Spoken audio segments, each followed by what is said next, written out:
কি সবার হক মাইরা দিয়া কি করছেন? মক্কা মদিনায় গেছেন, ভাইয়ের হক না দিয়া, বোনের হক না দিয়া, সবাইরে বঞ্চিত কইরা কি করছেন? মক্কা মদিনায় চলে গেছেন হজ করতে, তাই না? হজ করতে গেছেন সাইনবোর্ড লাগানোর জন্য। হাজি সাহেব এই সাইনবোর্ড লাগানোর জন্য সবার হক মাইরা দিয়া কি করছেন? হজ করতে চলে গেছেন। বোনেরা দেন নাই সব সয় সম্পত্তি কিছুই, বাইরে ঠকাইছেন, বাইরে দেন নাই কিছু।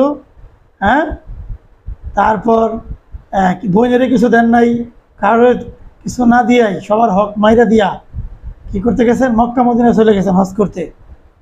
হ্যাঁ, নাম ফুটাইছেন কি হাজি সাহেব, সাইনবোর্ড লাগানোর জন্য এলাকায় হাজি সাহেব। হ্যাঁ, বড় হাজি সাহেবের নাম ফোটানোর জন্য। ভাই এ হজে কাজ হবে না ভাই।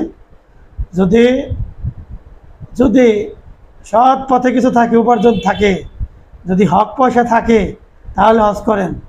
হ্যাঁ, যদি বাবাই যদি রেখে যায় সম্পত্তি, জমি বিক্রি করে হজ করেন, সৎ পয়সায় করেন, অসৎ পয়সা হজ করেন না, কোনো লাভ নাই, ওই হজ কবুল হইব না। হাজি সাহেবের সাইনবোর্ড লাগাইলে মাপ পাওয়া যাবে না ভাই। হজ করেন, হালাল পয়সার হক বুঝাই দেন, আপনার বোনের, আপনার ভাইয়ের হক বুঝাই দেন। কারো হক মানলে, সে হক মাইরে যদি হজে যান, সেই হজ কবুল হইব ঠিকই, কিন্তু আপনার নামে না। যার হক মারছেন তার নামে হজ কবুল করবো আল্লাহ। এর জন্য সাবধান। হ্যাঁ, অবৈধ পয়সা, বেহালালি পয়সা, কারোর হক মারা পয়সা দিয়ে হজে যাবেন না, হজ করবেন না।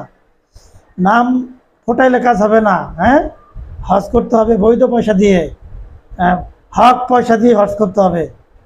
জমি বিক্রি করেন, বাবার রেখে যাওয়া যে সম্পত্তি সেগুলো বিক্রি করেন, হজ করেন। যদি সৎ পয়সা কামাই থাকেন কোনো দিন, সেই পয়সা দিয়ে হজ করেন। সবাই ভালো থাকবেন। আল্লাহ হাফেজ।